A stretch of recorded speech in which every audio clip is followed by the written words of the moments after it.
Revelation 745. From the 14th of January 1939.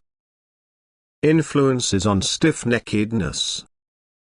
And there will be many of them to whom my help is sent from above, but their spirit will not want to receive.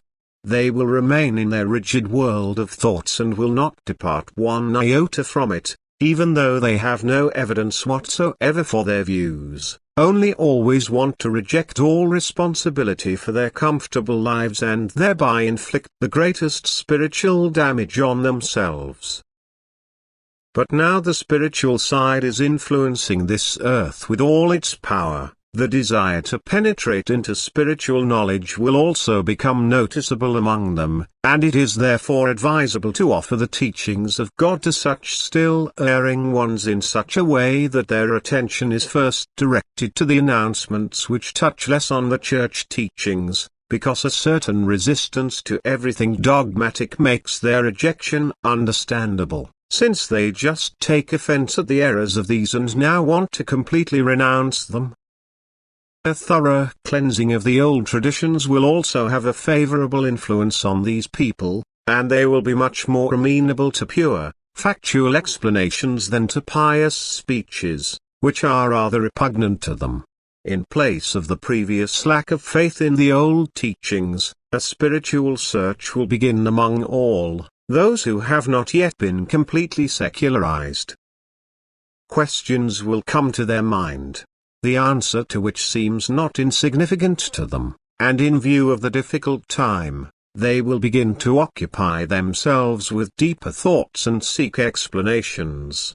And it is therefore often the first occasion for such inner reflections that can be called beneficial, for then the strangest coincidences and opportunities chain together to lead the searching person into the light of truth, even if often only after a long time.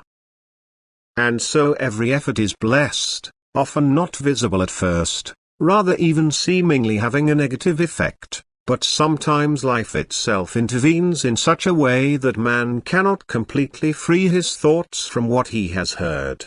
And on such coincidences and happenings, the otherworldly spirit world is built. The untiring activity of these cannot remain without influence, although only very few pay attention to the fact that they have the desire to turn away more and more from the earthly life and deal with spiritual problems. At first unwillingly and quickly rejecting the thoughts again, but always returning to the same thoughts. Mankind is very arrogant, it believes that it can get along without spiritual knowledge, considers only all earthly matters worthy of attention and therefore remains in spiritual poverty, yet boasting and convincingly emphasizing spiritual superiority. And it is difficult to preach the gospel to such people, to give them an insight into the divine creation. To stimulate their thinking by indisputable facts can also cause a change in their thinking, and then a tiny seed has fallen into a soil in which it should be laboriously nurtured to come up and bear fruit.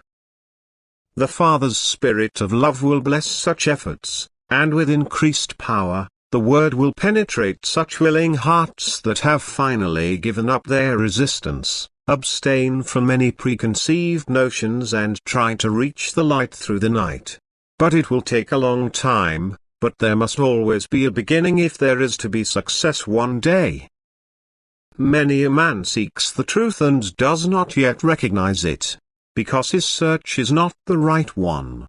But he will reach the truth and knowledge far sooner than the one who does not have the desire for truth, who does not search and only accepts the opinion of others without having examined it himself. He will truly walk in darkness until his hardened heart has recognized the wrongness of his thoughts and actions. Let each one seriously examine himself. What moves him to reject the gifts from above? He who seeks nothing but to fathom the truth, will be helped by spiritual powers. But to whom only the thought of responsibility seems uncomfortable and makes him reject it, he will remain in the night of unbelief, and any spiritual help will be of no avail to his rigid mind. and the Lord will have to take far harsher measures against such people if He does not want to abandon them to eternal destruction. Amen.